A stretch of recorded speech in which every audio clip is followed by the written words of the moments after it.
भाजपचा उमेदवारी अर्ज मागे घेतल्यानंतर पूजा मोरे ढसाढसा रडल्या। पूजा मोरे यांना तिकीट देऊ नये यासाठी भाजप कार्यकर्त्यांनी मोहीम सुरू केली होती।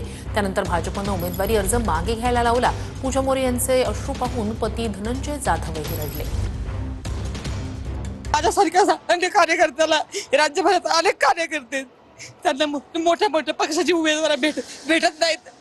ते भाग्य माझ्या नशिबात आलं होतं आणि भविष्यात या पक्षामधून कुठेतरी एखाद्या स्थानावर जाऊन मी तळागाळातल्या लोकांसाठी ज्यांना न्याय भेटत नाही अशा कार्यकर्त्यांसाठी काहीतरी करण्याचा प्रयत्न करत होते।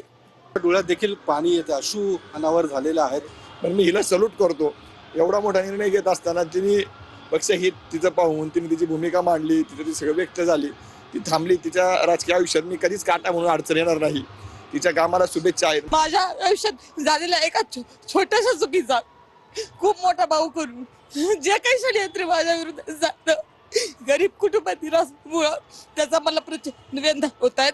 पण मी लढणारी मुलगी आहे, मी ह्याच्यातून बाहेर पडणार।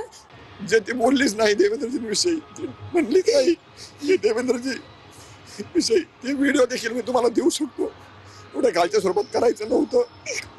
एक नंबर मधल्या जनतेची मी माफी मागतो।